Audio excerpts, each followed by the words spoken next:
4 wide at ZMAX. We'll show you some reaction times. Take a look at Alan Johnson, an 0.23 off the line. What's he thinking? Not too bad. He's thinking he wants to get that win, and it helped him do it. Let's go to John Kernan. Back in Mike Neff's pit as his crew gets the car ready for the semifinals, in which his boss will also be a part of that. John Forsman, I came up and asked you about that first, Mike. He said, oh, really? He's in my group? You're not really paying attention to that, are you? No, I hadn't seen the ladder yet. You know, this is kind of all new, this whole format, but it's a lot of fun. It's exciting. It's kind of like a shootout, so it'll be great. I know John, he makes me a little nervous up there on the starting line. He likes to roll her in there and be the last one to stage, so it'll be exciting up there. I'm sure it will. Of course, Mike tuned John to the win here at the 4 wide last year, and both of them, by the way, can advance to the finals, even out of that same group,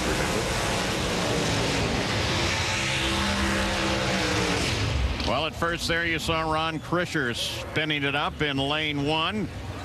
In lane 2, that's Jason Line, #1 qualifier, his first pole of 2011, only his 3rd one in the last 3 seasons. Shane Gray is in lane number 3. He starts on the bump spot. Dave Connelly, the driver, over on the far right. Ron Krisher, he'll start in lane number 1. A nice group.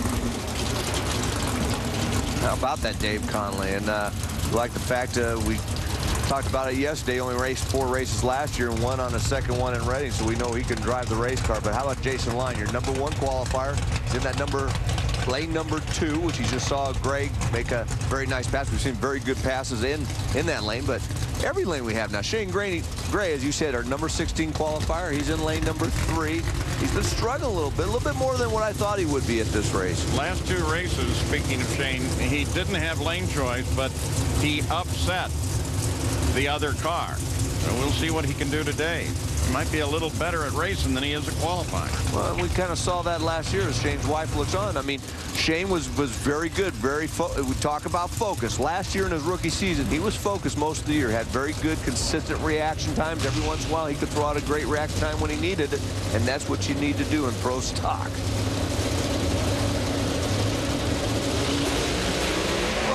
Wait a minute. You don't want to do it that way. Oh, and once again, focus. Yeah, I'm thinking the same thing. What? Rick Stewart. And we were talking about that focus. Looked like Shane Gray might have got timed out. They're going to show Krisher and Connelly as the winners there. #1 qualifier, Jason Line. He goes out, as does Shane Gray. What happened there?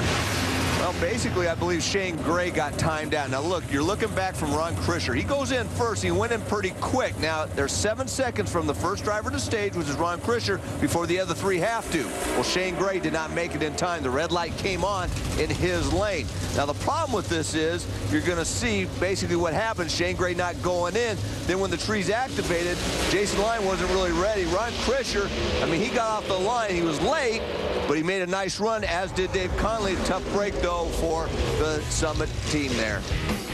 So the pro stock ladder looks this way. Dave Connelly, Ron Krisher, Vincent Nobile.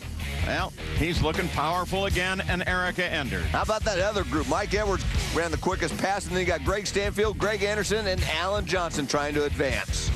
Let's go to Gary Gerald, top end. Alan Johnson, Greg Anderson are here.